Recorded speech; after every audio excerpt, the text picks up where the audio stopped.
we concentrate. It gives me a little time to readjust it. So we concentrate on things such as erosions, sheet, reel, and wind concentrated erosion. For case example, gullies, washes that you might have seen in the last rains in the county, you can call us and we'll be happy to provide technical resources and maybe financial resources. But water, you see a lot of irrigation work here in Ventura County with all the strawberries and the lemons and the oranges. We like to help provide, we come out, we will help, we will not personally help evaluate your irrigation system, but we will walk and talk to land, listen to concerns that you might have with it, if possible, if it does fit within some of our program areas. We can help provide resources to help upgrade maybe VFDs or very frequency devices. We can help with soil moisture sensors, things of that nature. Also water quality. We like to minimize the runoff coming off of your orchards or the deep leaching of any type of amendments that you do put into your water that you feed your orchard. Air. I know if you've ever driven down Victoria, a high wind event, you see a lot of soil particulate matter coming off of the fields. We do work in that area, such as things, practices like cover crops, conservation cover, windbreaks, anything to help keep your soil on your land and benefiting your crop. Plant productivity and health. We have a certified agronomist. Well, he was our area certified agronomist. Now he is our boss. He still has that wealth of information with us, and I say he is really valuable to have. If you are having any type of crop issues, such as I got produced in the most productive phase, or you're seeing some type of just any type of issue, please reach out. I might not know what's going on in your orchard, but I will be able to get any type of valuable resources for I'll have a certified technician be able to come out, talk with you, and we'll be able to walk and talk and figure out what's going on in the orchard. Animals. We do work on ranching lands, such as working with prescribed grazing. I have seen a little bit of cattle work out here, but I've also seen a lot of goats. Things to help service your animals, such as livestock watering, working with ranchers to provide cross fencing to enact actual prescribed grazing or healthy grazing practices to minimize to maximize the amount of grass cover we have on the land and reduce the actual erosion and actually provide for the animals. Inadequate water, feed, forage balance, that's kind of ties into our prescribed grazing program, as well as the livestock waterers. We also like to help with our farmers and ranchers that are interested in wildlife practices, such as maybe wildlife safe fencing. We do have some practices that can help out with that. Maybe even providing habitat shelters, such as tree shelters, or not tree shelters, owl boxes for local owls, a raptor perches to help for the vultures and any type of predaceous bird, help get those pesky squirrels and ground mammals off of your land. We don't do anything with coyotes. I'm sorry, I know that's a big issue with orchard growers. We don't do anything with that. Energy for improved efficiency for irrigation systems and pumps. That was the practice of VFDs I mentioned earlier. We can have our engineer come out and help walk and talk in different practices to help maybe cut down those energy costs that you might see on your program. Next slide.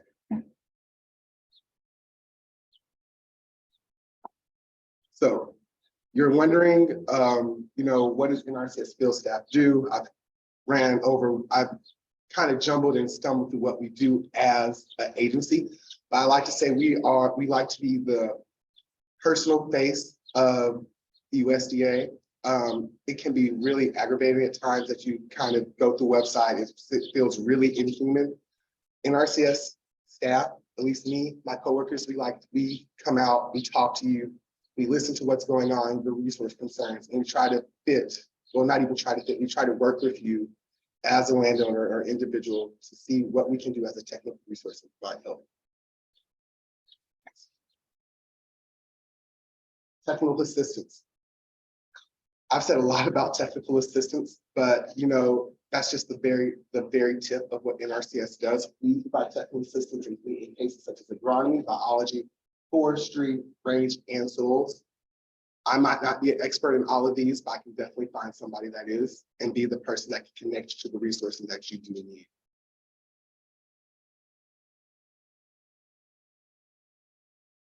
Assessment water quality. How does the flow of your system work across your land? We actually send, my first few months here in Oxnard was working with strawberry farmers in the irrigation, doing a DU test or distribution uniformity test, seeing how and where the water is and how much you are actually receiving in that area, and seeing if it's actually uniform across the strawberry field. We have our engineer help inspect and look at your irrigation designs that you provide to us, and if there's might be any recommendation that he can provide, he does present that information. If we can actually help provide, well, that's our technical assistance. If we can actually help provide financial assistance in that, we would actually make that clear and known through what we call our EQIP or environmental quality incentive programs. These are, you get a lot of jargon that's, oh, this is a grant. It's not really a grant, it's a reimbursement program. And we like to be forthcoming with that information at the beginning of the process.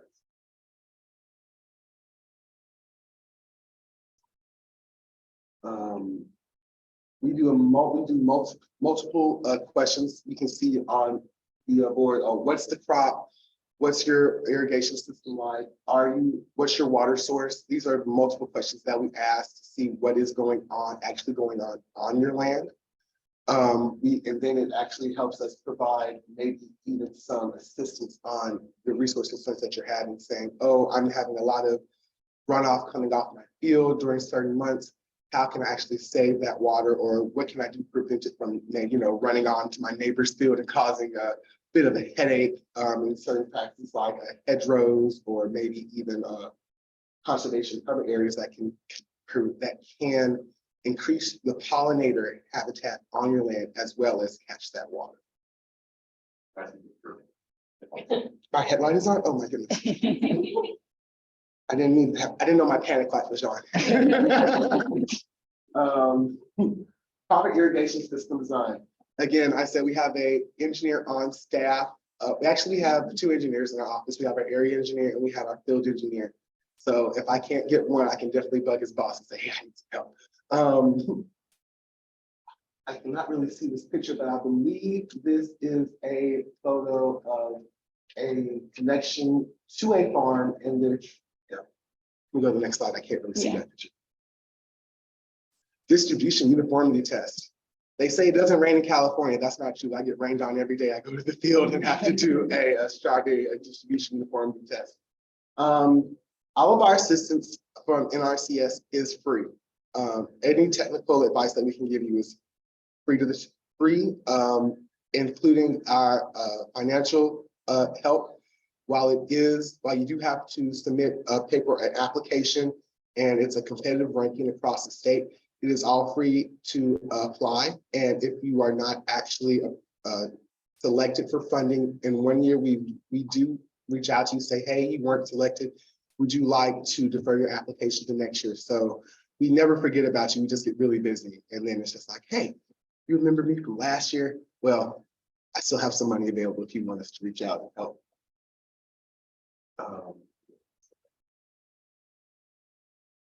Irrigation design. This is I believe this is actual finished irrigation design provided from one of our engineers.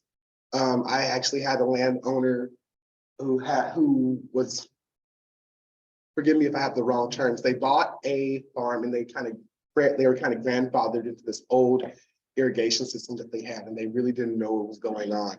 And so again, one of the technical resources that we do provide, if we can get some type of schematic from a irrigation company that has come and kind of pinned out exactly where your irrigation is, we can provide that to our engineer. We can actually make some recommendations on improvements within the scope of NRCS cost share.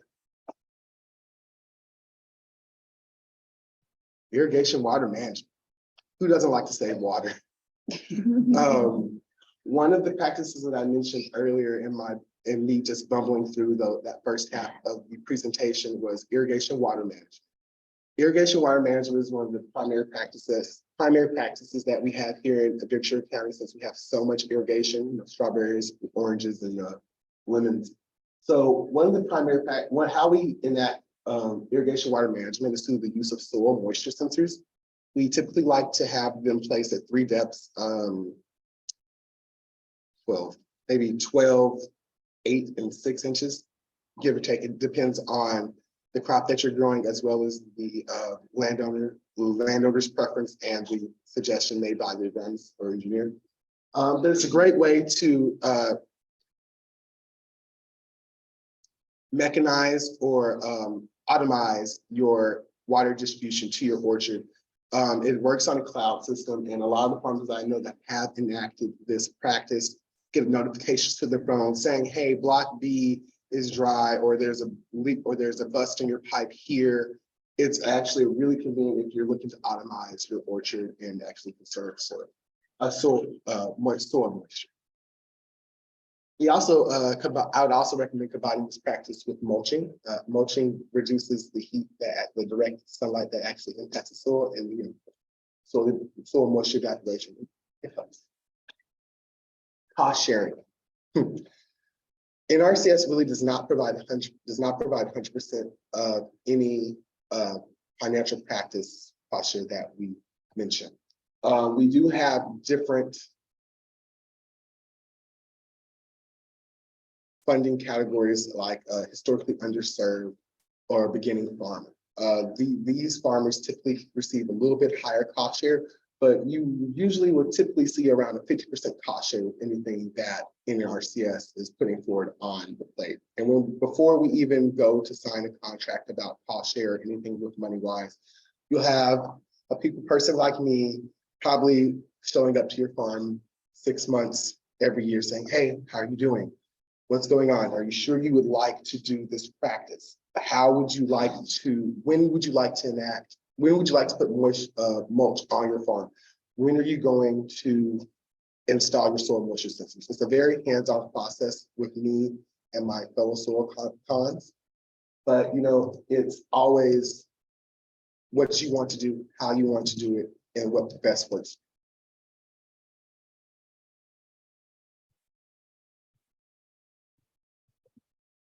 And here on this slide, we're listing a lot of the different types of practices that we do cost share on. I mentioned hedgerows.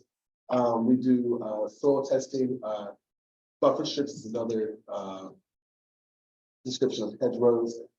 Structures for concentrated erosion. We're seeing, I guess you call it sediment basins if you're seeing a lot of wash and maybe access area of that. As far as range, forest and wildlife practices, structures for wildlife conservation covers.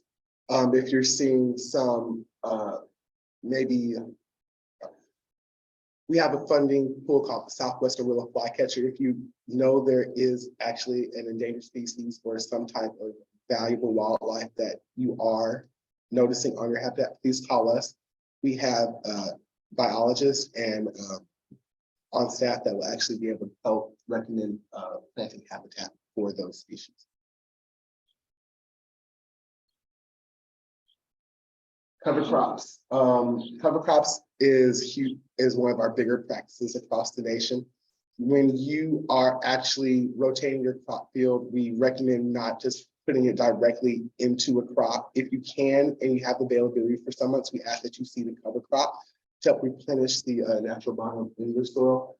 We do recommend some cover crop seed mixes. If you would like some help on that, you can reach out to us. Also, if you go to your local feed and seed, they might have some available forage mixes or cover crop mixes available that are already mixed. Alternative management practices. Right here, you can kind of see, I believe these might be strawberries. But what I really wanted to draw your attention to is the grasses in the furrow bottom. They're using the grasses as a cover crop in between their beds to reduce the sediment washing off of the field, as well as probably even capture some of that water to feed the deeper root zone. Orchard mulching. I mentioned mulching is a great additive to our soil sensors. Mulching keeps sunlight from actually hitting it doesn't keep, it reduces the amount of sunlight and the intensity of the heat hitting the soil and reducing the soil moisture evaporation rate in the soil, therefore keeping as much water as you possibly can in the soil. Sorry for the science, college science talk, right?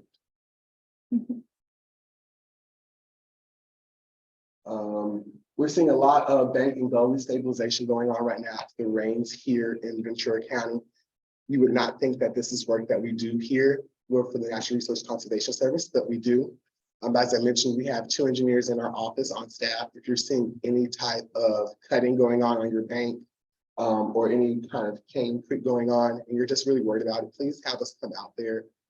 We might be able to do something about it. If not, we would be able to provide technical assistance to what can be done, any kind of design or plan that you can have in your back pocket for when, if we cannot provide financial if we don't have the financial resources at the time to assist you, at least you'll have the design in your back pocket.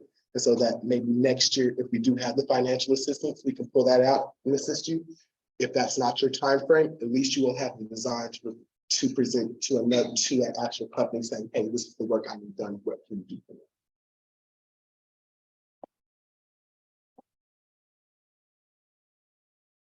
This is an example of a graded and seeded bank. So this is probably a irrigation dish that was washing away right here. And you can see all the erosion. It's heavy sediment being washed away in any type of rain event. And what we did here as NRCS, we actually practiced on the vegetation, the planting and vegetation of the ditch to prevent that soil from just running and washing away.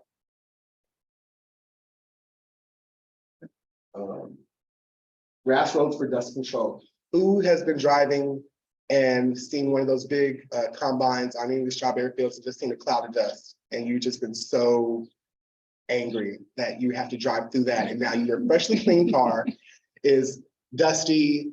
You literally just spent maybe $35 at the car wash, having it cleaned and waxed. Nobody likes that. One of the practices that we like to encourage here in Ventura County is a grass roadway. You see farmers watering their road all the time. I think while it might be, I thought it was crazy the first time I saw it. I'm a Southerner. I've never seen that before. And the first thing in my head was like, well, why don't they plant grasses on that roadway to prevent the dust from actually hitting my car that I just cleaned, and B, keep grass on the soil. You're just literally washing. If you don't have grass on that land that you're using as a roadway, basically, all you're doing is just driving that soil into your crops or into the air. And so one of the practices that we have here in RCS is a grass roadway. If you're going to water it, why not water the grass? Application deadlines. We have actually passed our first primary deadline already. It was about the beginning of last month. We do have a second deadline of April 3rd, which has passed as well. But we do have a conservation stewardship program that is coming up on April 14th. This is pretty much, I would say it's kind of advanced of our environmental quality incentives program, meaning that it's more for producers who are already enacting kind of conservation practices. Like maybe you're already doing cover cropping, but it's a step 2. I would recommend anybody that's looking to reach out to NRCS to reach out. I think I have my email at the next slide over this. Reach out to us. Even if our deadlines have passed, we are always working. We don't get a spring break. So as long as you reach out, make an appointment, we will take your application, listen to your resources, resource concerns, what's going on in your land, and try to make a conservation plan so that when our deadlines do come around, you'll be the first person on our list to reach out and talk to. You'll see this is our office phone number at the top of the page. You have my personal email in the middle, and you also have my supervisor's email at the bottom. If you feel like I did a terrible job for this presentation, email me, don't email him. You can also, if you have a pen and paper, you can also reach out to me via my work cell phone, which is 760-221-4121. It was a pleasure. Thank you guys for dealing with me without having coffee. I wish you guys a wonderful afternoon and day. Thank you. Thank you. Thank you. Any questions? I want to say, yeah, any questions? In the Questions? audience? I will take questions. Yeah, good idea. So there's kind of an evaluation and assessment process, assuming that would happen before a grower knows exactly what they want to do or has an idea to apply for funding. Yes. So the grower calls you guys up and says, I don't know what I need, but I just want somebody to take a look at my operation and identify opportunities for improvement. Or if they kind of have an idea, if they know there's an issue, what does that process look like for them? Like, do they have to formally apply? No, you don't. Wait. You call me. I like to say I'm one of the excellent people that play conservation ping pong with. If you have an idea, call me, say, hey, Matt, I don't exactly know, like you said, what's going on, but I would like an extra set of eyes on this. I would come out, say, hey, sorry, I don't know your name. What's your name now? Jody. Hey, Jody, how you? It's good to see you today.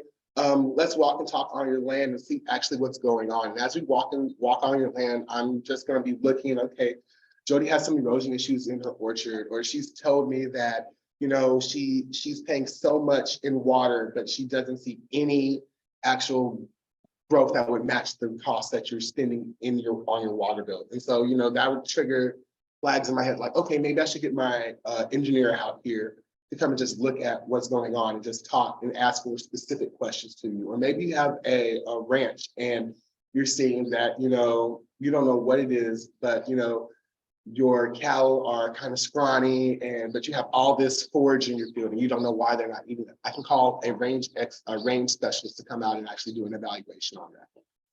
It's totally free. I like to say, hey, here's my number. You can text, call, email me anytime you want. I just might not answer if it's after 5 p.m. So it's all free. I would say we are one of those resources that, hey, if you just have us in your back pocket, we're here to help. Yes. Okay, thanks for your presentation, Matt. In the past, I've seen, well, I guess my question is, how do you interact with the RCD? So I know RCD does a lot of maybe similar things. So I like to say RCD is a local counterpart to RCS. If we can't reach you with anything that we're doing at NRCS, hopefully RCD can cover you with something that they're doing. So it's basically we try to work in tandem and we communicate. So if you're working with a project with RCD, you can still work with NRCS. So we try to be hand in hand buddies. If you are working with RCD, let us know. Then I can say, hey Jenny, what are you doing? Oh, you're doing this on the land. Cool. Well, maybe I can help you with this funding and help. So it's a kind of collaborative partnership. Any other? Yeah. Hi. Yeah, hi, Matt. I'm Paul Jenkins. I'm the founder of the Soha Coalition for Stamp here. I just wanted to point out that the NRCS also has assistance programs for local government. And a lot of the levees on the Ventura River were originally constructed with NRCS funding. And we're currently pursuing a watershed plan under what's called the PL 566 program through the NRCS, yes, through the state and federal offices. And that's looking at the potential for federal funding for replacement of the levees on the Ventura River that have to be done as part of this program. It's not a question, I guess. Oh, okay. Well, thank you for that information. It's always great to hear what's going on. That's probably something that my superiors probably know a little bit more about than I do. But just, I would love to talk with you about it a little bit more after we're done with the questions answered. Sure. Thank you. Were there any questions in the chat? No questions, just some comments that you did a great presentation. Oh, I was like, oh, you need to slow down. Okay. Okay, oh, there's, Chris, do you have a question? Actually, I have a question more along the lines of Paul back here, and that is, I'd like to start to Matthew about the prescribed grazing program that the Fire Safety Council is working on, and if we are successful in this round of funding, we're going to expand that dramatically through the watershed. Mhm. And so I'd like just to talk to you and let you know what we're up to and what we're doing, because if we can move to that scale that we're looking at, then maybe some NRCS involvement would be called. Definitely, we can meet. Yeah, definitely, we can meet, talk, and I can bring in my supervisor, we can all just move it up the chain of command. Thank you. Again, I want to say thank you to everybody. If you need me, please reach out to me. I swear I'm much better one-on-one in an orchard. Have a good afternoon. Thank you. Okay, so our next presenter is going to be virtual. And Tegan, is it going to be you screen sharing? Yeah, Okay. great. Can you see my screen, Heidi? Yes. Excellent. And am I up? I think, yeah, I turned my Yes. camera. Okay, great. And hi everyone, good morning. My name's Tegan Hoffman, and I'm here with a colleague, Eric Stein. I'm with the organization Coastal Quest. And Eric, do you want to introduce yourself? Yes, thanks, Tegan. I'm with Eric Stein with Southern California Coastal Water Research Project, or SQUIRP. And we are here to share with you some work that we've been doing for the past year and a half, and also a plug for our California Wildfire Conference that we're coordinating with the Ventura County Wildfire Collaborative and the Ventura Resource Conservation District. So just stay tuned for that. And if you're interested, maybe just chat your name and we can put you on a listserv to get information on the save the date for that conference. But today, we're going to talk about work that we've been doing focused on reducing fire impact on coastal waters. And before I get started, just a little bit about Coastal Quest. There's some new and familiar faces here, so nice to see you and meet you. But Coastal Quest is a nonprofit. We are service oriented, and we work with communities and governments to build more resilient coasts by supporting science-based planning and strengthening governance, getting money on the ground to communities and agencies, and supporting project implementation for equitable, just, prosperous, and sustainable future. And we really help with building public-private partnership and have a strong kind of focus on grant making and nonprofit administration. We are also about to launch a Ventura County small grants program, so stay tuned for that. My colleague Gabby Polo is leading that effort, and I know she's going to be reaching out with some blasts soon as well. So our organization focuses on both kind of ecosystem and coastal protection all the way from whitewater to blue water, which is why we're working on this watershed fire effort, which I'll explain to you, and also increasing kind of governance and financial and capacity, human resources, and building effective mechanisms. And so on topics that no one's really working on, like and new efforts, everything around adaptation and resilience, there's so many new things happening in this space. There's a lot of need for building kind of that capacity in governments to do the planning and implementation. And so we work on building knowledge and supporting projects and pilots and the financing piece. And so this project really started back in 2020. We were facilitating and organizing a conference with the University of California, Irvine. Some of you might have attended this. We had over 800 people attend. And when we were scoping this conference on coastal resilience, and the topics, what we were hearing from state agency leadership was that, wow, there's been a lot of wildfires and no one's talking about the impact on coastal ecosystems and watersheds and the communities. And so we started to figure out, well, how do we, who could speak about this? And when we started to dig into it, there was actually we looked globally, and there weren't a lot of people doing much work on it. And to really understand how to respond to wildfires and reduce impact on the coast. There were a couple studies. Eric had done a study after fire in LA, and then there was some more high-level governance work in Colorado. And then we heard from the water boards more about remediation after a fire.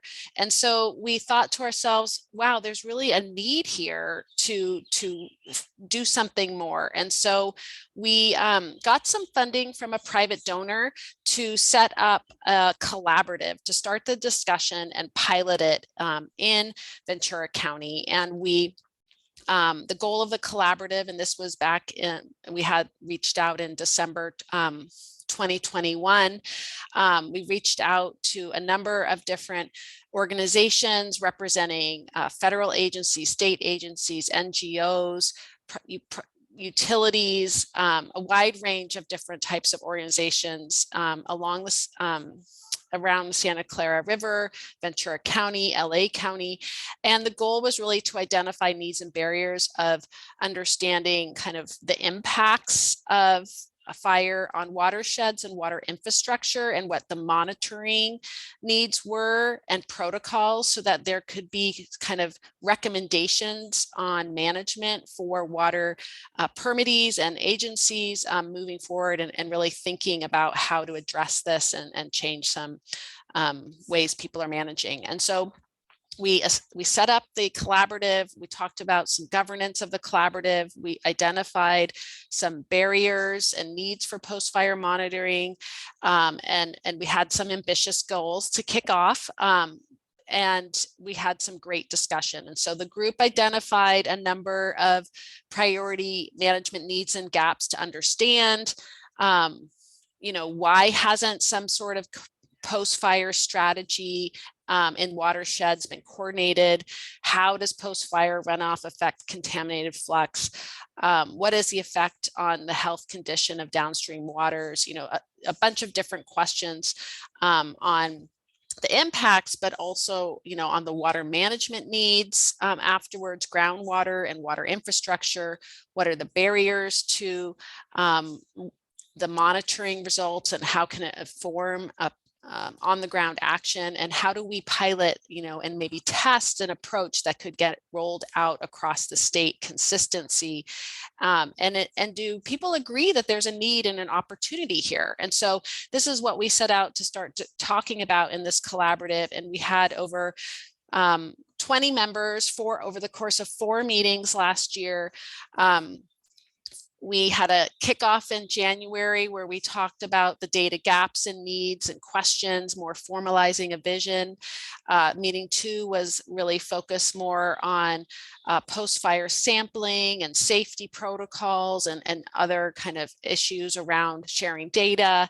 And then the 3rd meeting focused on governance and financing.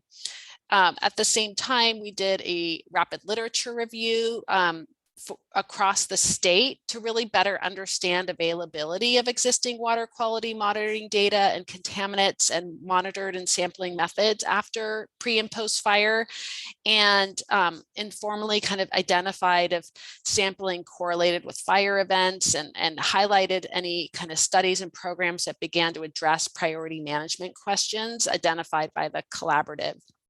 And what we found was that there was really plenty of data was existing, especially in Ventura County, but the gaps around management responses to reduce or mitigate post-fire water quality were still not understood. And there was really a need to kind of organize all the data across sites and synthesize that information, and a couple indicators, are missing, right? And so how do we supplement that?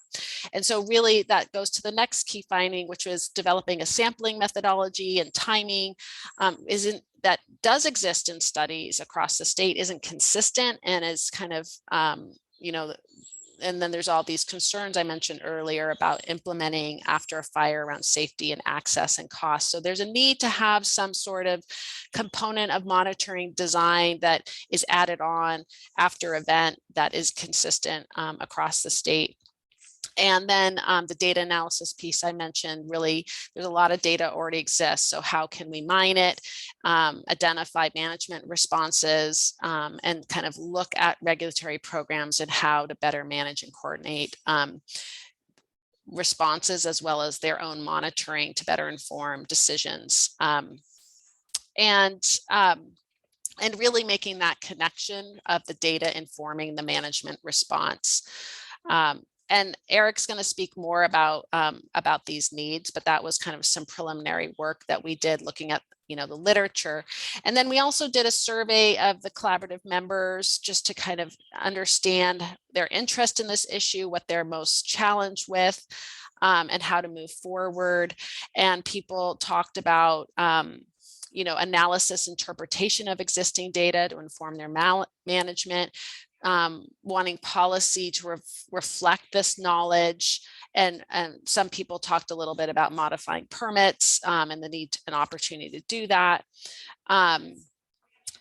We also asked, what are kind of the highest priorities that need to be addressed to improve post-fire runoff on water infrastructure, and people talked about interpretation of existing data. So it wasn't necessarily needing new data information, but interpreting existing and really then focusing on the permits and policy piece.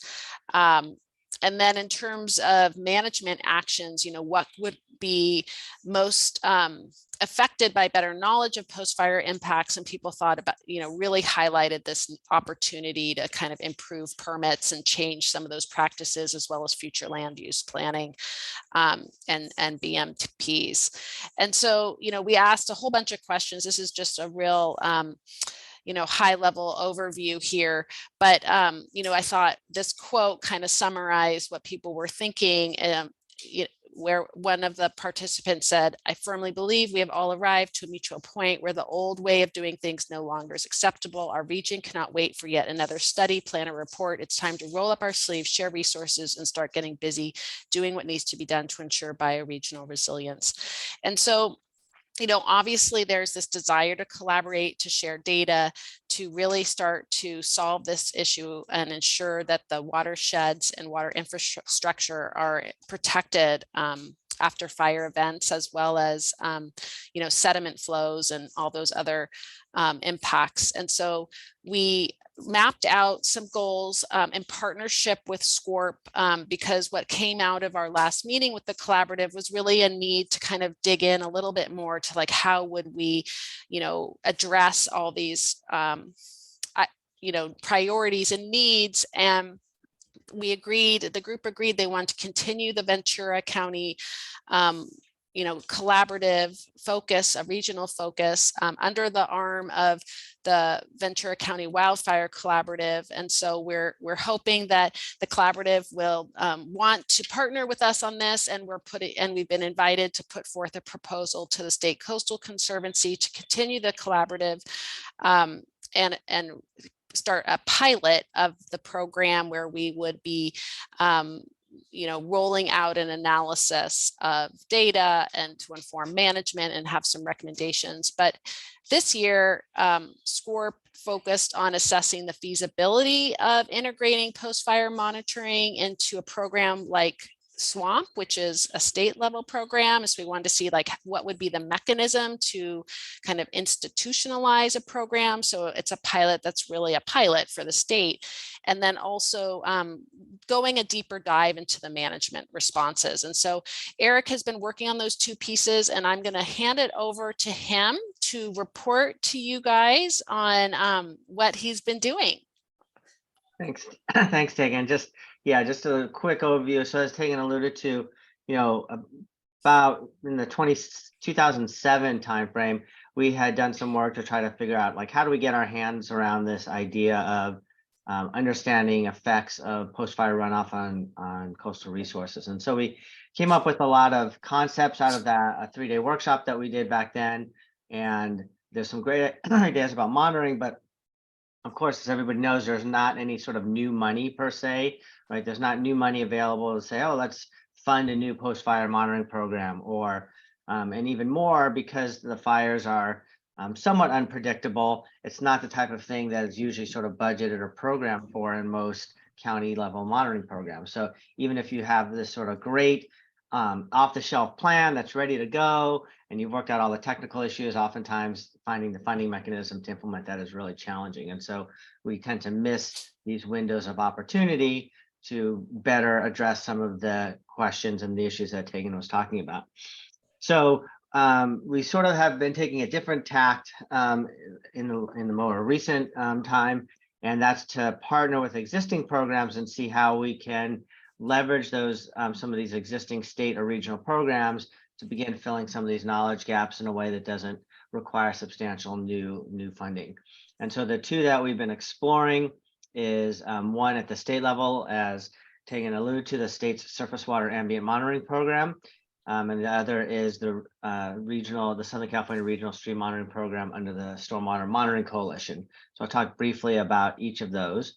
And so just in case you're not familiar with these programs, just as a quick overview, the SWAMP program is administered by the State Water Resources Control Board in cooperation with the Department of Fish and Wildlife. And this is really the state's ambient monitoring program. It's been in place for about 20 years now. And this is what they use to assess the condition of water bodies throughout the state of California, and then use this information to report back up to EPA under the Federal Clean Water Act requirements. And so they have a lot of infrastructure in place already to implement this program, and they have standard protocols and approaches and data management systems, et cetera. And so in working with the SWAMP program, we've identified a couple of opportunities where we can begin to get our hands around these issues with little or limited new resources. And so the first is that because this program has been going on for about 20 years, we have the ability to have some post hoc analysis. So we can go back in time and we can look at where fires have occurred in various regions of the state. And we can pull data from that was collected after those fire events and start to begin looking at that. So there's some additional costs in terms of reanalyzing that data in a different way to understand, are we seeing signals of effects and signals of recovery? We want to understand, what is the magnitude of effect? How does it relate to other stressors that affect our aquatic resources? And how long does it take to recover? And if possible, does that vary based on different treatment practices? And so we believe that we've had some really good conversations with the State Water Board about mining that data set to go back and kind of do a post hoc analysis to try to understand these questions. And then moving forward, one of the ways that the SWAMP program operates is every year they create what they call a sample frame, which is sort of where they're going to sample for the next coming year. And so there is some opportunities to create a specific strata. So if we target some of the larger wildfires we have had in the state, we can create a new stratum and actually target some of the program paid for and scheduled monitoring into some of those areas. So those are two options we're continuing to explore with the State Water Board to leverage that existing program to better answer some of these questions. Now in Southern California, we are fortunate that we have had, going back to about the 2009 timeframe, a regional stream monitoring program that's implemented by the Stormwater Monitoring Coalition. So if you're not familiar with the SMC, this is a coalition of all of the major stormwater discharge agencies. So these are the counties and the large cities, the state and regional water boards, Caltrans, US EPA, and SQUIRT. And so this consortium exists. They are bound by a cooperative agreement, an MOU that outlines how they operate. And one of the things that they've been doing since the 2009 timeframe is implementing a coordinated regional stream monitoring program. And then on top of that, they have special studies that they implement on an annual basis that are jointly funded by the members of the consortium. And so in this case, we have identified a couple of special studies that we can leverage off of that we may move forward with. And one is, again, looking at runoff and dry weather flows from post-burn areas. So very similar to what I described at the state level, we can do at the regional level. and piggyback that on the existing monitoring that's already occurring. And then the SMC has a BMP evaluation study that they're in the middle of right now. And so this is another opportunity where we can look at and maybe target some of those BMPs in post-fire areas to get a better sense on how effective those BMPs may or may not be at offsetting some of the effects of the post-fire runoff. So these are some things we're working on now to move forward and try to begin addressing some of those knowledge gaps that Tegan talked about in a hopefully a relatively low cost manner. Move forward. Next slide, please. So the other activity that Tegan talked about is we've done some more targeted follow-up interviews in the Ventura area with folks who are working, local county and water district managers. And so we did ask some questions. I'm just going to highlight a couple that we thought were particularly interesting. One of the things that we asked when we did these follow-up surveys is what is the willingness for organizations to participate or in some of these more cooperative agreements. And so you can see is that we did get some good response in terms of wanting to do some cross-jurisdictional work groups. So continuing some of the work that Tegan talked about, potentially cooperating on regional monitoring to share resources and leverage those efforts, and then joint data analysis and reporting to support kind of answering these larger questions. So these are some of the things that we think are we can target moving forward, that there's a lot of interest in at the local level to pursue these things. And again, I wanted to make the point that we are looking at this not only from the water quality perspective, but also from the what I would call the water supply and infrastructure. So these are things like different infrastructure that's in place to help move water across the landscape, and storage like reservoirs and storage areas. And so there's the interest both on the receiving water quality and the water supply infrastructure. We go to the next slide. And then one of the other questions that we asked is just to get a sense of what do these agencies, what are you currently doing in response to fire? And so you can kind of get a sense here of some of the different activities. And so slopes, not surprisingly, slope stabilization and upland erosion control is one of the big ones. Increased maintenance on existing facilities, sediment management, runoff management. And so one of the things that we heard from the respondents when we did the follow-up surveys and the follow-up interviews is that they want to be more proactive, right? They don't want to have to sort of always be playing catch up. So they want to think about where they can, developing these post-fire response plans up front so they're ready to go on those. They want to improve coordination with existing monitoring programs like I talked about on the previous slide. So they don't want to have to create new programs, but they'd rather partner with existing programs. Obviously, find creative ways to improve funding. And then one of the big ones that one of our big knowledge gaps is understanding the trajectories of recovery. And so how long does it take sites to recover from the effects of fire runoff, and can those recovery trajectories be sped up or the recovery time shortened based on implementing some of these different management actions? And so those are some of the high level recommendations that the respondents identified as things that they would be interested in working on together. I think that's my last slide, Tegan. Yeah, great. So our next steps are really, we're looking for funding to continue our collaborative to address these issues that we've mapped out and begin working on those collaborative agreements and sharing data and developing that framework for sampling design and mobilization and implementing those strategies on statewide, and really piloting this in Ventura County in partnership with all these different groups, both at the collaborative county scale and state scale, and then really sharing the model and lessons learned across the different regions. And so that was our presentation today. Thank you for listening, and let us know if you have any questions. Thank you, Tegan. We're gonna see if there's any questions from the audience. Okay, we have one. So you might want to come up and speak to the microphone.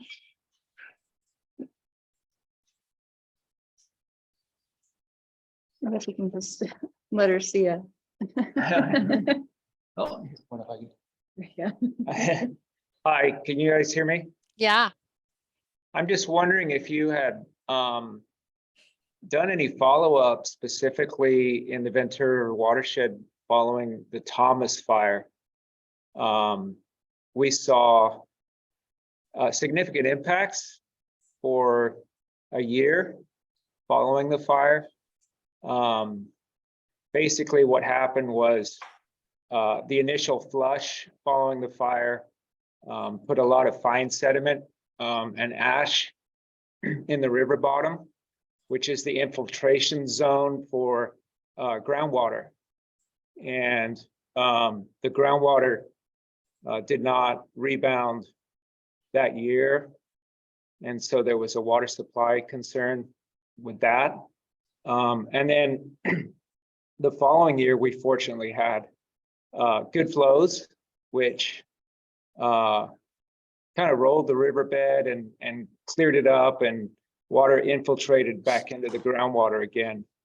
And I'm not sure what kind of management you could prescribe for something like that, but you know, it's sort of part of the natural cycle.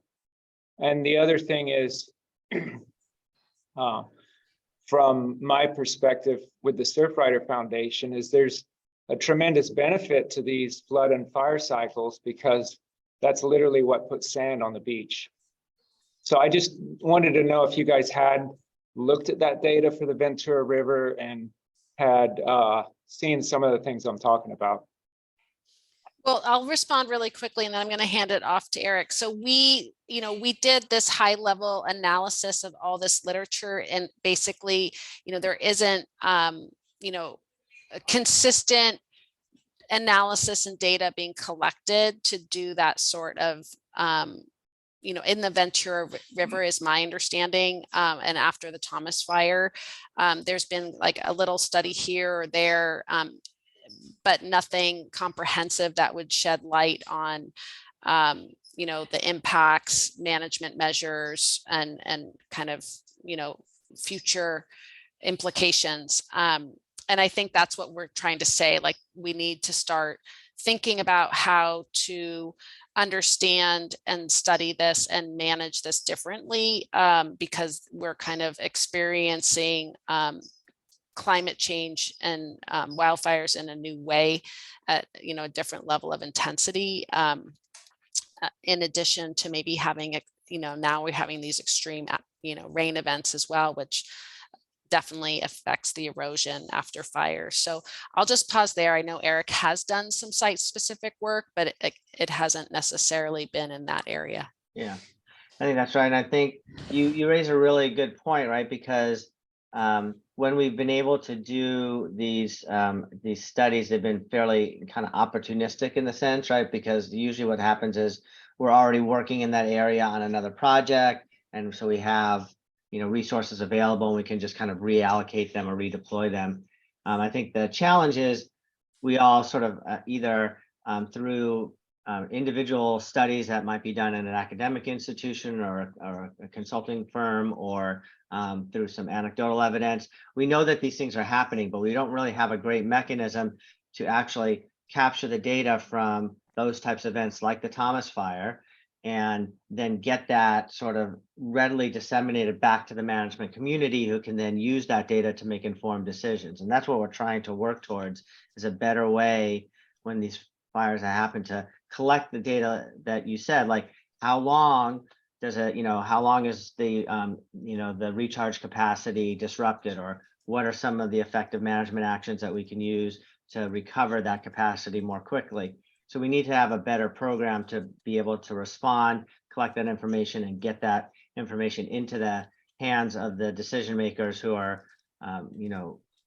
controlling the management responses. And so that's what we're trying to work towards. Because right now it's very ad hoc, right? Because nobody sort of programs in, resources to do this in a systematic way.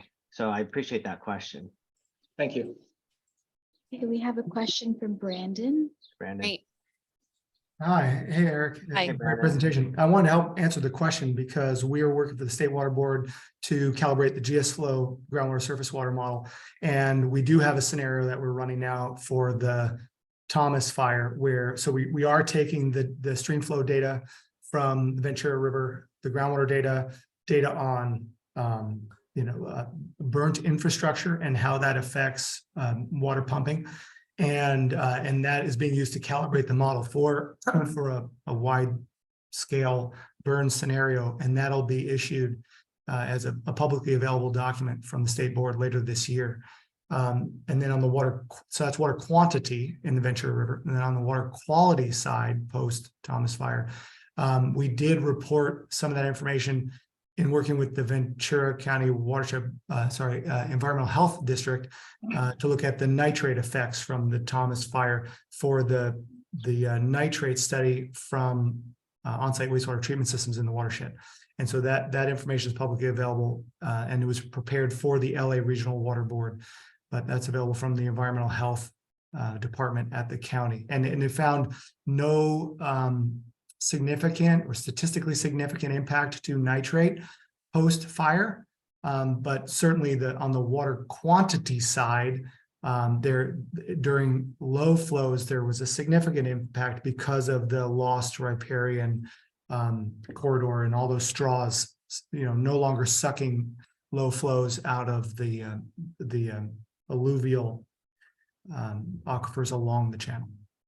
Hey, Brandon, were there other water quality parameters besides the nitrates that you guys looked at, like salts or anything along those lines? Or for that study, no, because that study was focused on nitrate, but for the Boeing Santa Susana site in the Woolsey fire most recently, we produced a lot of publicly available documents and presented it to the public from the wildland areas of the property and looked at a very long and extensive list of analytes, radionuclides, nutrients, sulfate, an entirely comprehensive list of inorganics, and then even a lot of organics, things like dioxins and SVOCs, VOCs. So a long list there, and that was all released to the public.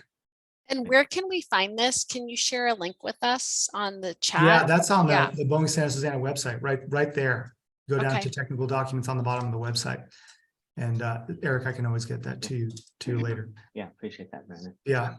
Great, thank you. There's also analysis of water quantity there, and that does show that for smaller storms, there was a statistically significant increase in runoff volume and runoff coefficient in smaller storms. But in bigger storms, above something like an inch-ish, there was less so, because you can imagine you got saturated soil conditions. It doesn't make a difference if you have a pervious layer that's been created from the waxy materials being burned. There was also extensive botanical surveys that were done. So there's measures of woody species pre and post fire. So there's all kinds of stuff to get at questions like you asked about the time till recovery.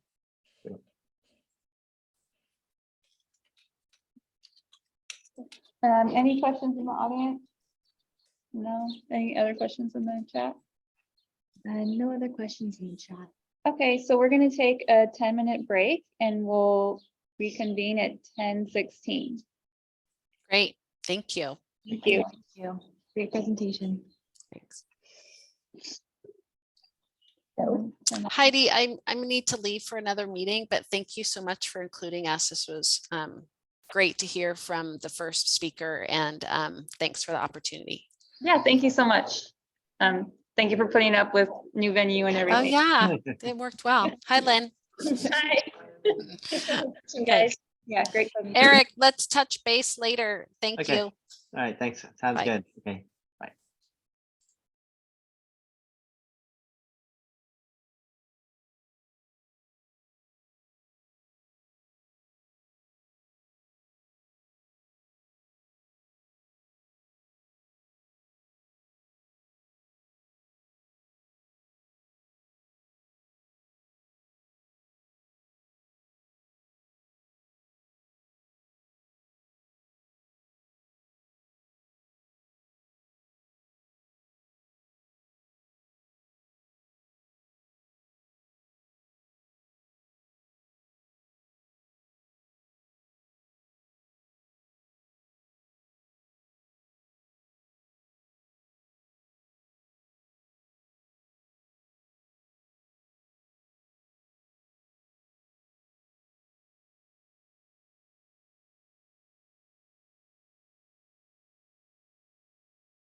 So we lost like, not a huge. Which I just hate. Apparently we broke her. I don't think we really broke them. No, she's being really dramatic. Like, we couldn't reach the lever thing. Yeah. We looked for it. We didn't have to start doing it.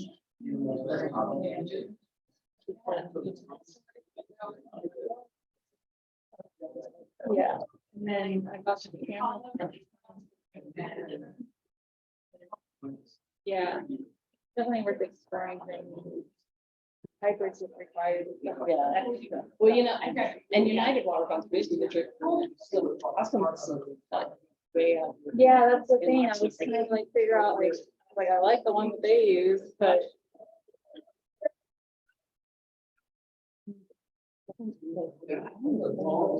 Yeah.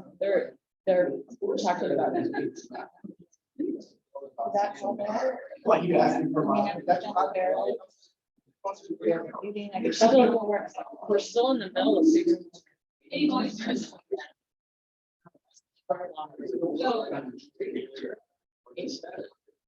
It's. Dig all that. Started. And so. For things we're.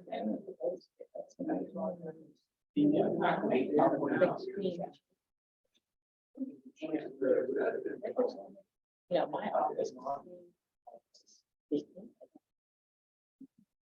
One thing, I was like, They don't even want to use bait. Nope. Well, what is my. Well, I mean, I'm not going in every day. So I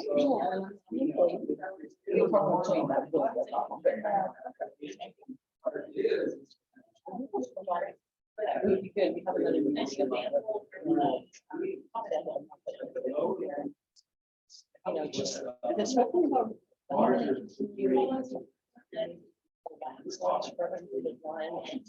those resources, you gotta figure out if it's. Yeah. Because it's not sustainable the way it is now. But clearly, these watershed-based groups are very valuable. Yeah. So it's just a question of. Do you think, does that one have a lever too? This one has a lever. And it's like reachable, but that's. Oh, okay. So you couldn't get it to come all the way. Yeah. Make the remote No, reality. the one on this side just had to get a ladder and climb up. No, I mean. But there it's- was still more. I mean, it looks a lot clearer now. It does until you see text come up, you know? Or anything high contrast at all. I'm gonna just say hi to Spence. Can I do that on here or do I need to do that? on here? Yeah, that one's, the audio's off, this one is on. Okay. And the camera.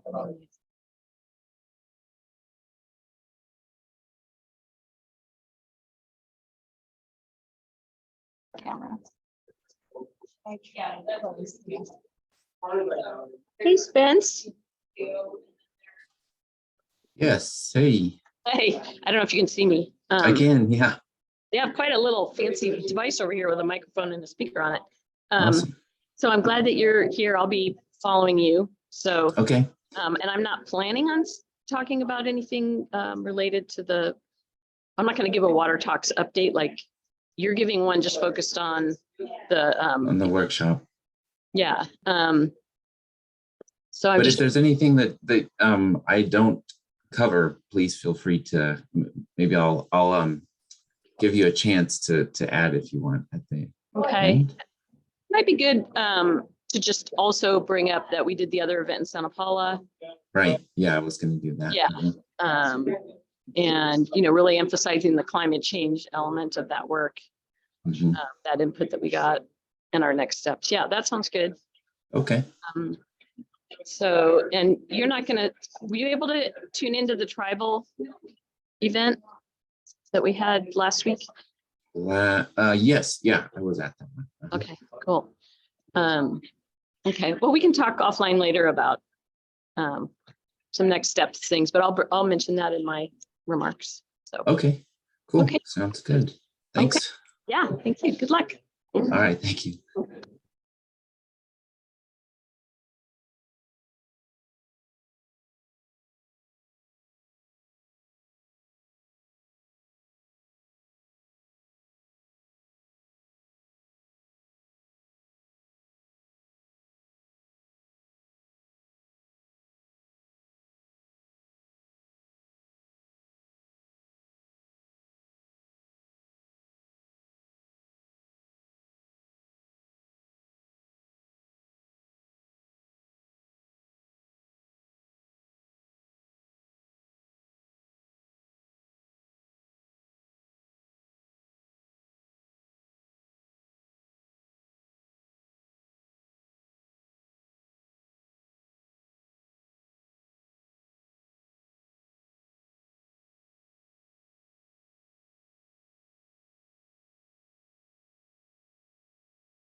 Need more lumens.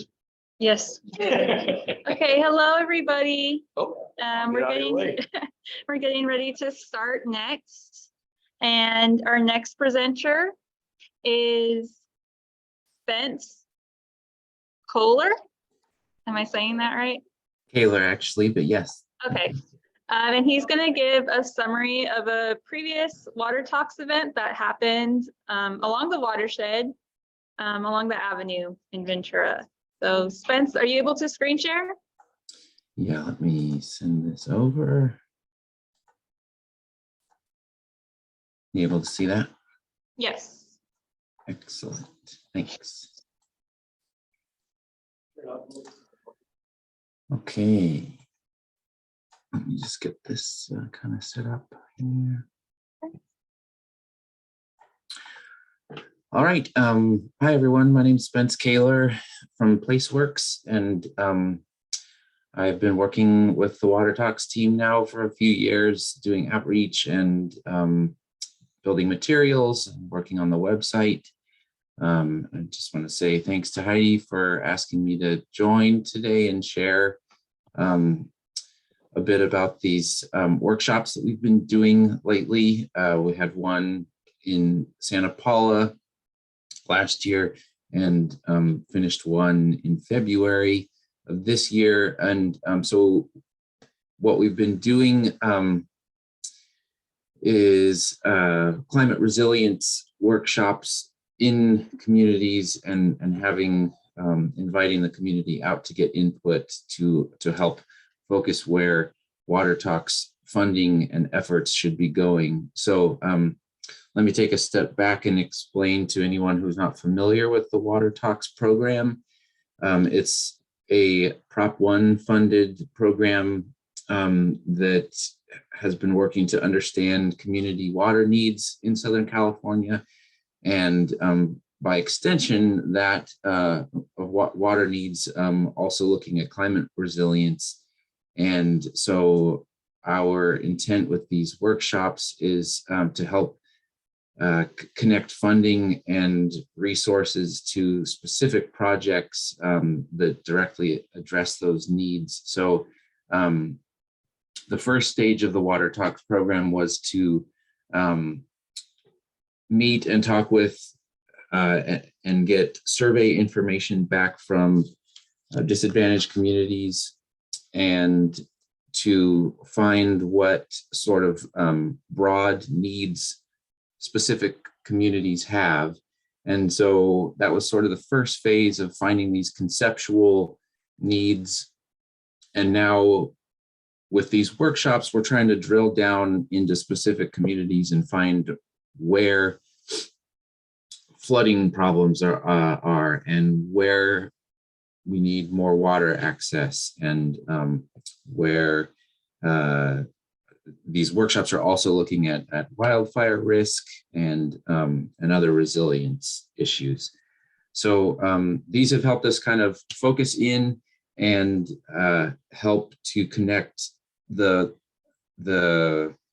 idea of getting funding and hopefully provide agencies and cities with actual locations where these projects can be implemented. So let me kind of get into telling you a bit about the programs that we did. So the one I'm going to be showing you is what was held on Ventura Avenue.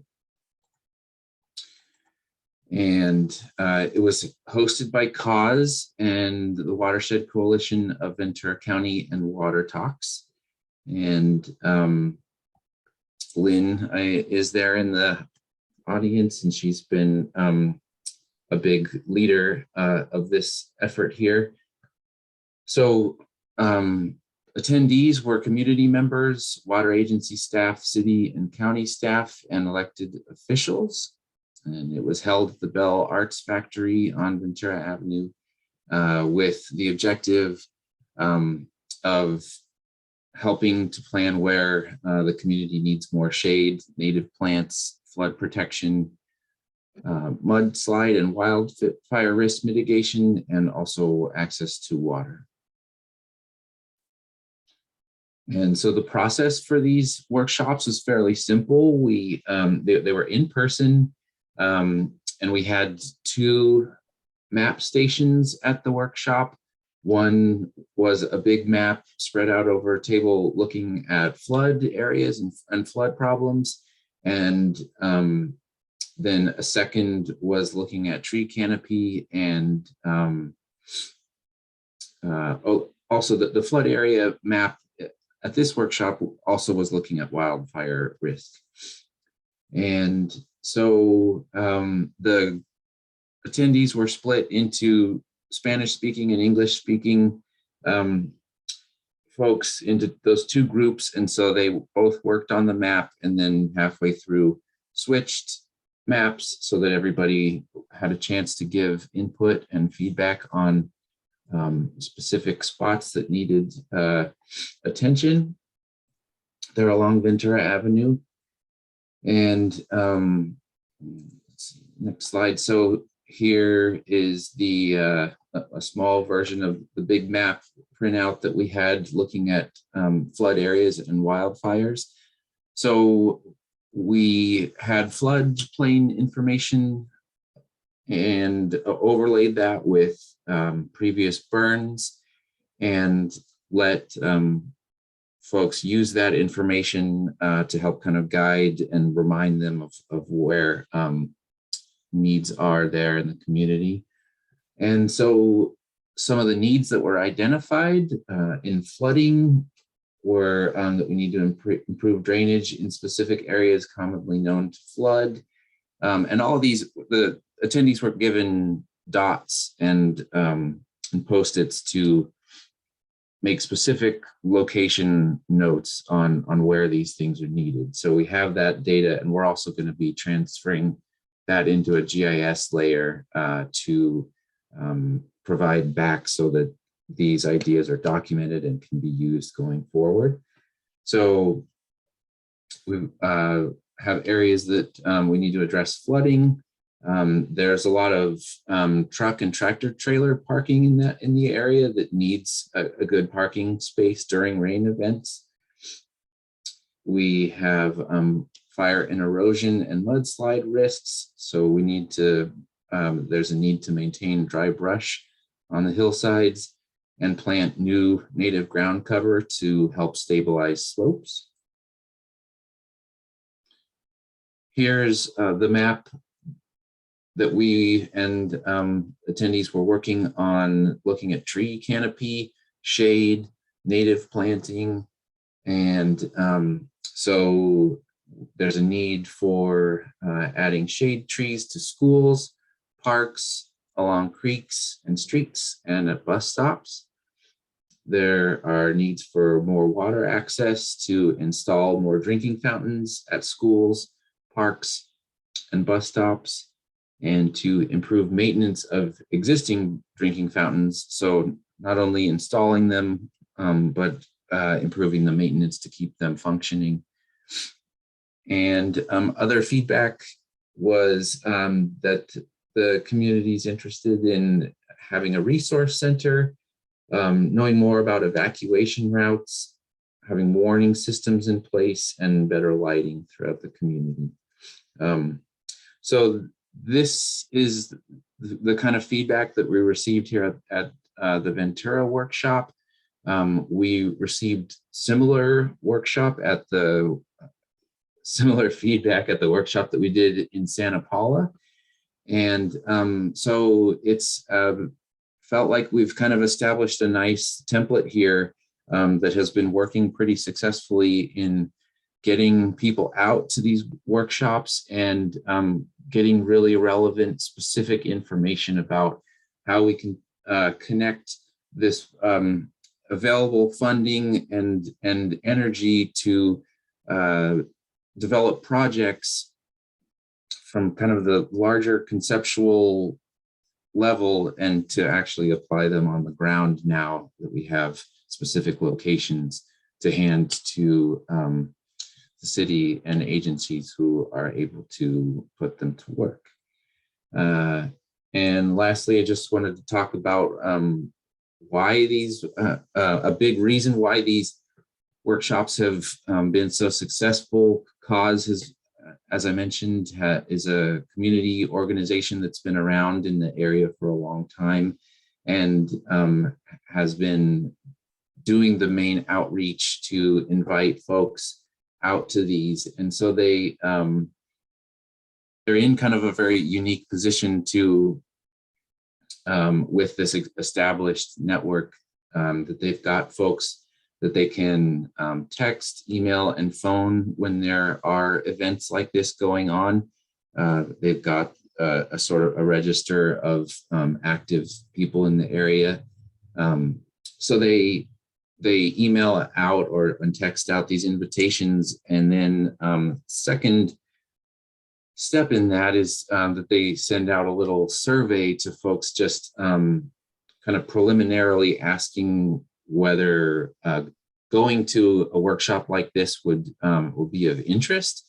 So, so we don't end up hosting an event and nobody comes to it. They take that sort of second step to connect with people, find out get some RSVP information and know how many people to plan for and to keep people in the loop and with reminders and things. And then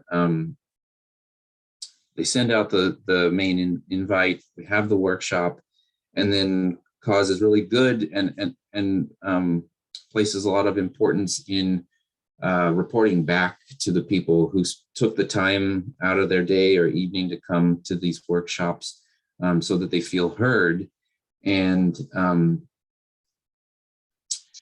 so we have put together summaries of the feedback that we heard on each of these. And we're also, as I mentioned earlier, noting the feedback on GIS layers so that we can hand that to agencies. And while we've still got time in the Water Talks program, trying to just make all this information available so that it doesn't kind of get buried and in a spreadsheet somewhere, trying to connect people who can take up these projects and implement them, connecting people with projects. And that's kind of a quick rundown of the workshops. We really hope that they have kind of established a model to continue using in the future, and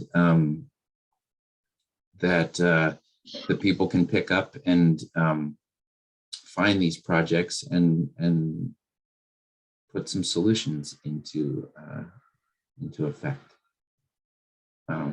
So I know Lynn is there in the audience. If she has anything to add, or if anybody has questions, I'm happy to answer. Yeah, thank you, Spence. I'll add to the comments that he gave. I don't think you said how many people came to the event, but there were, I believe, 60 people came out at 6 p.m. on a weeknight. Some brought their families with them. Heidi was there. The RCD has had a presence at both of these events. They've been really helpful in looking at things like tree cover and other flooding aspects and improvements that could be made. The Ventura event was very successful. I think there were over 30 people in the Santa Paula event. Elected officials came, especially the council members, representing those areas. It was really nice to see. There were tables set up with kids' activities, learning opportunities, coloring books and booklets for kids to look at.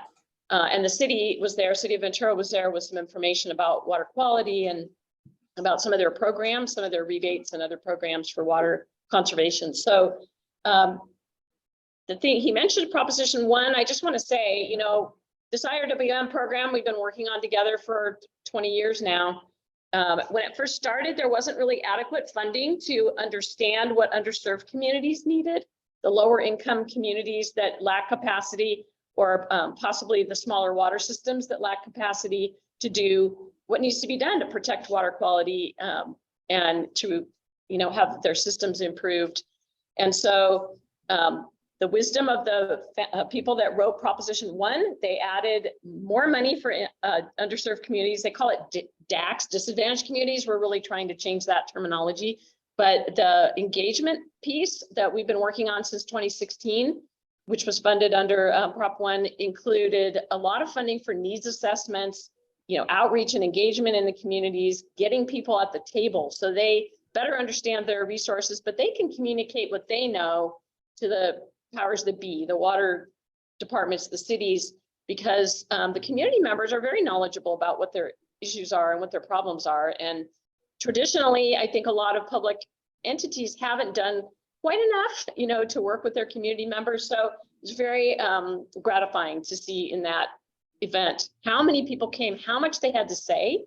Everybody was engaged and talking and had great ideas. And, some of the ideas are a little outside what can be done by a program like this. We want a swimming pool.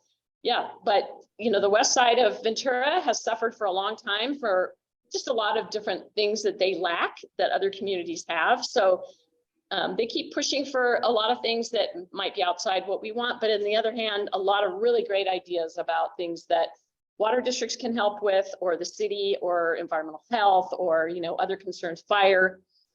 So I just wanted to add that. And Placeworks has been great throughout this whole program. They have done a lot of the public materials. So you see, this is kind of the format used. We created toolkits for the 9 communities in Ventura County that we've been focusing on, that gave people lots of information about what you might want to know in a community having to do with flooding areas, parks availability, water quality, water use, where your water comes from.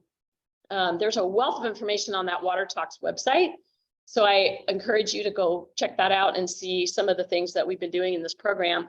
Unfortunately, this grant expires at the end of this year. So we're in a flurry to try to finish up everything that we've started. And I guess I'll be segueing soon into my presentation, but we're working now, finally. We've got a tribal engagement component that's been engaged. We have some help with Sacred Places Institute down in Los Angeles. And so that needs assessment. We did needs assessments for our 9 communities, and we have a separate needs assessment for tribal communities and members. And it's amazing what kind of resources we've been able to find and the great dialogue that we're having. We had our first tribal allyship training workshop last week, all virtual, and we have another one planned for May 3rd. Yesterday at our Water Talks committee, and I recommend if anybody's interested and not already on our Water Talks committee to let me know and we can add you. We had a meeting yesterday and we had a great presentation from the Cal State University folks that worked with Wish-Toyo and some local tribes to do a STEM science training for students, for young people who are all indigenous, either indigenous Native American or Mixtec from Mexico. And it was just an amazing program. And we recorded that session yesterday if anybody wants to learn more about that. So we've been this program has funded a lot of great work, and we're hoping to keep it going. And you'll be hearing more from me over the next few months before we close out the grant. And hopefully we have a transition plan in mind and in place that we can start doing the things Spence talked about. How do we get some funding? There's a lot of funding out there now on climate resilience, and we want to access some of that to keep these things going. So, Any questions? And any comments in the chat? and I want to thank Spence. He's been very patient through this whole grant. Yes, he has. It's been a lot of work. Okay. I Thank don't you, Lynn. see Yeah. anything. So I guess, Lynn, that means you're up next. So let me help you get your screen share up. I'm so glad to be back in a room with all of you. And I know these hybrid meetings are a little challenging, so I hope the experience for the people online is satisfying. But just while she's queuing up my comments, I've talked before at recent meetings about the work that we're doing to transition the IRWM program to the next phase. Not sure exactly what that looks like, but it's been 20 years since Proposition 50 passed, when we had our first funding allocated for projects. This group, the Santa Clara River Watershed Group, the Cayugas Creek Group that kind of already existed, and the Watersheds Coalition of Ventura County that I work with. And I guess I should introduce myself. Lynn Rodriguez with the Watersheds Coalition of Ventura County. And we since Prop 50 days, since the early 2000s, we had created this program and it's grown. Each watershed group has its own life and its own priorities and its own members.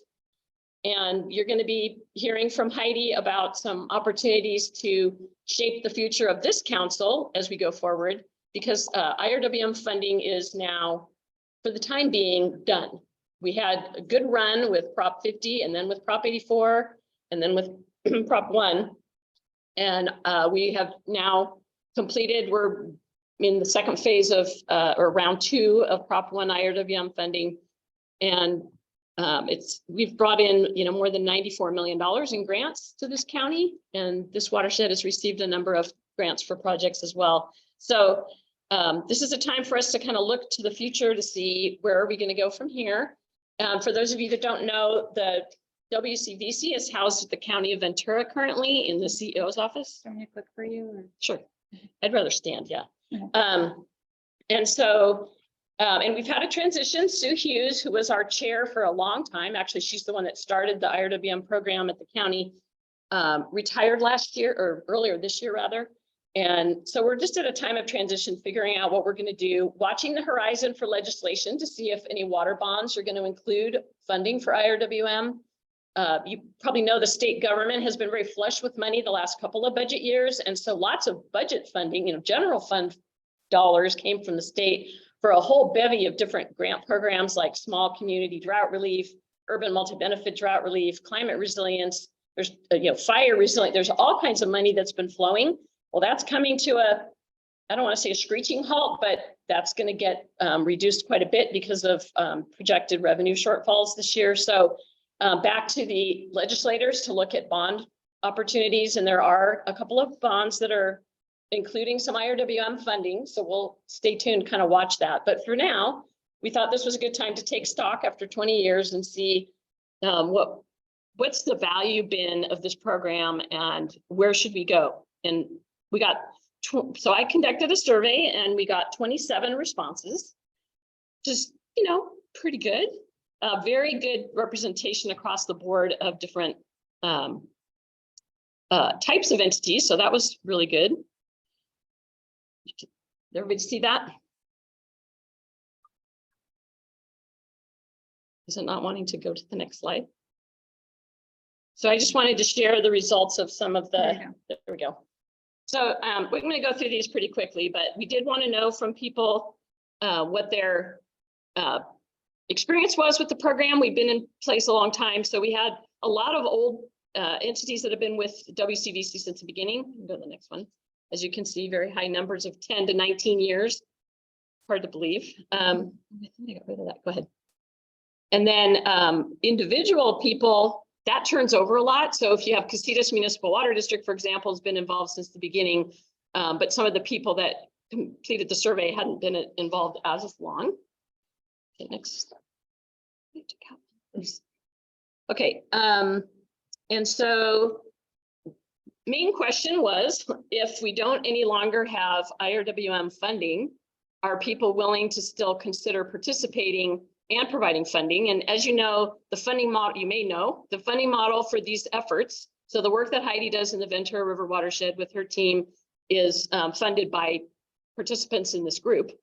And the same is true for WCVC. We have about 18 funding partners and they pay based on a formula that was established a long time ago. And it includes, which takes into account the size of the operation and water served and other factors. So we had a pretty good yes response on whether people wanted to stay engaged, even if there's no more IRWM grant funding. So that was encouraging. Now, those may not be the decision makers that said that, but just the fact that there's some enthusiasm to keep going, because the value, and which is what we wanted to find out in the survey, what is the value of getting together? We're in a room or maybe we're on a virtual screen, we're talking to each other, we're sharing information, it's a forum. It's also been a way to leverage funding and to get, state grants, which is important. But even in the lacking state grants, there's some value there. Okay, next slide is, so we asked how many had received funding, and very few percentage wise. We've had 42 projects that have been funded across those years, 20 years with grants from IRWM. But that's still a minority of the numbers of people. We have about 150 on our list or 200 on our list. So the people that responded to the survey, a lot of them had not personally received, or their agency had not received funding. Next. So I can't, it's hard to see the question with the. Oh, yeah. What does the question say, Des? Sorry, I don't have my questions memorized. Major state grant funds for IRW. Oh, would they still continue? Yeah. Oh, yeah. And that's similar to a previous question. So yes, okay, next. So how should the program be funded in the future? Should it continue to be our contributions that group members make, or state grants, or both? And overwhelmingly, people said they want to see both. And that also can include private funding. And for those of you that aren't aware, we did receive $100,000 from the Resources Legacy Fund in this watershed to do a climate change study, projected climate changes. And we based a lot of our most recent IRWM plan and project ideas and just adaptation strategies around those findings. It was a really great study that was done for us by 2 scientists from the Desert Research Institute with the University of Nevada, Reno. Yeah, good. So clearly having a multitude of funds is a good idea. That's what people wanted. So just, I'm going to skim over these. You know, we've written 3 IRWM plans, and I was curious to know how many people had actually read them.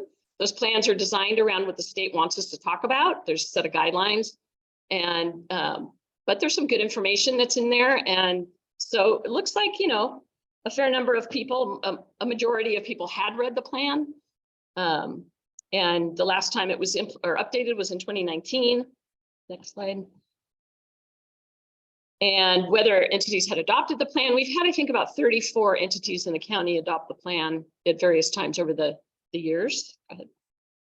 And then we were interested, this one is like a meaningless slide. I don't really understand. We wanted to know, you know, from the people that submitted their responses, which committees they go to, because there's the 3 watershed committees, there's also water talks, and then there's the general membership. And we also have a steering committee, for those of you who don't know, that has 6 reps, 6 total reps, 2 from each watershed.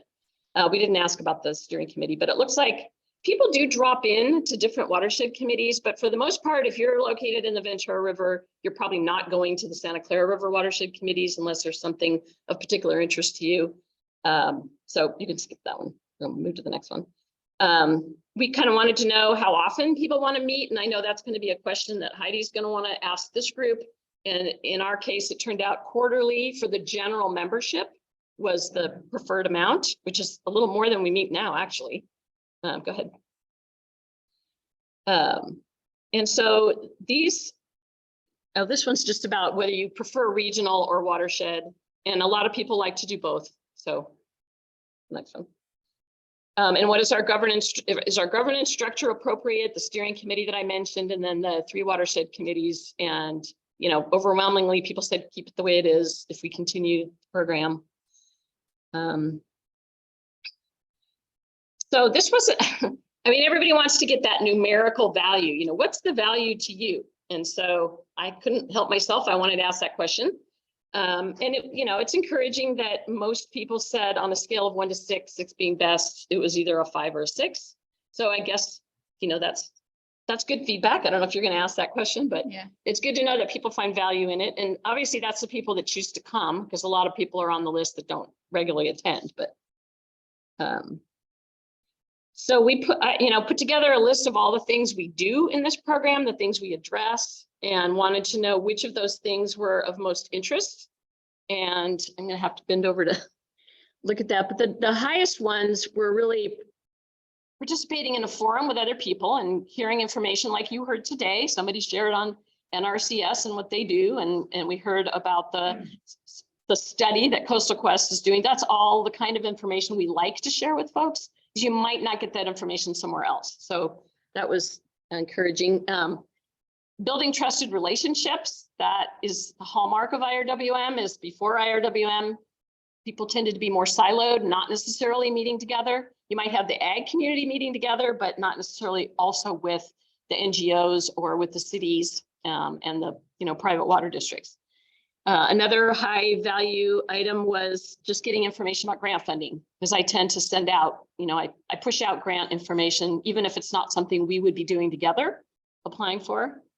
And then some other high ones were advocacy, just to keep IRWM going. I sit as, personally, I'm on the, I'm a co-chair of the statewide IRWM Roundtable of Regions, and collectively all 48 regions work together a lot on, just how to make the IRWM program the most effective it can be, and to learn from each other, best practices, and also to advocate. So we do advocate to legislators when there's bond funds to see if we can't get more IRWM funding. I mean, there's really very few funding sources that have been able to bring that amount of money into our county. 94 million is, and that doesn't even include the funding that we're getting, the 8.75, actually, yeah, 8.75 million that we're getting in the second round of Prop 1. So we've received a lot of money, and that is certainly a value to people.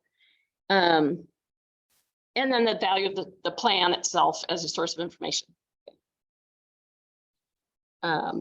This was just this, people do like to get email messages, and they also like meetings. The website's less valuable, but because of the pandemic, meetings have changed a lot. And I think we're entering a new era where hybrid is the way it's going to be. And I think people still like, in fact, some people may prefer the hybrid or the remote option, so they don't have to get in the car and drive anywhere. But these in-person meetings are really nice to have, at least sometimes. So go ahead. So these are the topic areas that, we've always covered, things like climate resilience, water supply reliability, watershed resilience, fire resilience is in everything, habitat protection, land use policies related to water. We asked a lot of questions about topics that we address in the plan and also in the meetings. And number one was watershed resilience. I thought that was interesting. Of course, a lot of the other ones relate to watershed resilience, so it's a kind of a interesting one. And then number two, it looks like, was funding opportunities. So, by the way, there's anecdotal sort of comments in the narrative sections of the open-ended questions. I'm going to be putting a report together with all of this. I'm still working on a lot of different things right now, but this will be a written document that we'll be able to share with everybody. And I didn't have a pull quote, like somebody earlier had a great pull quote in there. I guess it was Tegan, but you can see there's a lot of good data in here from the people that responded. So we'll take that to heart. So do you believe like the approach Yeah. of IRWM helps? Yeah, we're really interested in climate change, wildfire, flooding, all of these things. Is the IRWM program helping us to be able to address those challenges? And overwhelmingly, I think it was 90% said yes. So that's good. And That was, yeah. So I think that's guiding our thinking right now. We're very much looking at how do we move forward? What do we do next? Where is the program going to be housed? I'm not sure the county will continue to be the sponsor, if you will, of the WCVC. We're having a transition also with the Santa Clara River Watershed Committee, which has been going on. Both this committee and the Santa Clara Committee started in 2006. So they've been around for quite a while and have a strong number of, a lot of interest and a lot of people engaged and wanting to stay engaged. Unfortunately, the county will, for the time being, or maybe forever, will no longer be hosting the Santa Clara River Watershed Committee. So we're really in a transition time where maybe looking for other entities to step up and take that on. And, we're going to be looking at funding structures going forward, but at least this data gives us some idea of whether there's support to continue all of the conversations we've been having. I have a couple of other quick things. Does anybody have any questions about that? And thank you so much to those of you that filled out the survey. It really helps. It's really important. You're getting a lot of survey results today from all these different presentations, but it's been very valuable for us. So we thank you for that. See if I have any other, I don't see anything in the I chat. guess I don't really have any other reports to make. Okay. So- Yeah, I just want to add on me. I just want to add that the Ventura River Watershed, I will be sending out a survey that'll be pretty close to Lynn's survey that she sent out to the Watersheds Coalition. And based off that, I'm just going to be drafting, like, for those of you in the leadership committee, the work plan going forward for the next year. And yeah, I guess that's the part I want to add on to Lynn's. Does anyone have any additional comments? Just an open floor. Does anyone have any comments?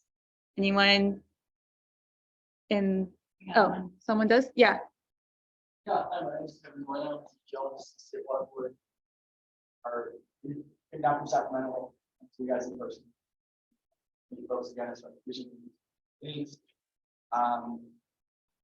There was some questions about post-Thomas fire, and also there was a mention of a climate change study that was done, $1,000. Just our team is developing or has developed a groundwater model watershed, and a couple of scenarios that are how is climate change going to impact the watershed? How did the watershed change after the Thomas fire? So that was mentioned actually by our consultant on the call earlier. So in general, everyone's starting to see water folks do. So. Okay, awesome. No, that was like a welcome surprise to have you guys in attendance. So very cool. Anything in the chat? I don't see anything. I got one thing in the chat. Okay. Anything? No, I'm okay. Okay, then meeting adjourned. And thank you guys all for coming. Look out for our email about next meeting. It should be, I think it's first Thursday in June will be our next meeting. Okay.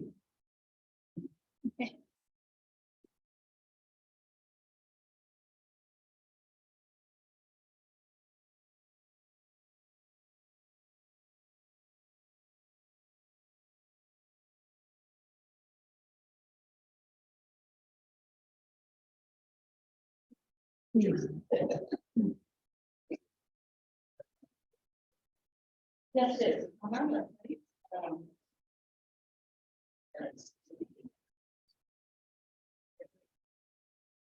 It's Watersheds Coalition.org. Never doing meetings anymore, so I'm like 30 now. I know. I can sit home, but I don't have to argue. You might want to ask Christine. Yeah. Again, I've seen you on. Yeah, I I know. Many times. Forward, I can go on.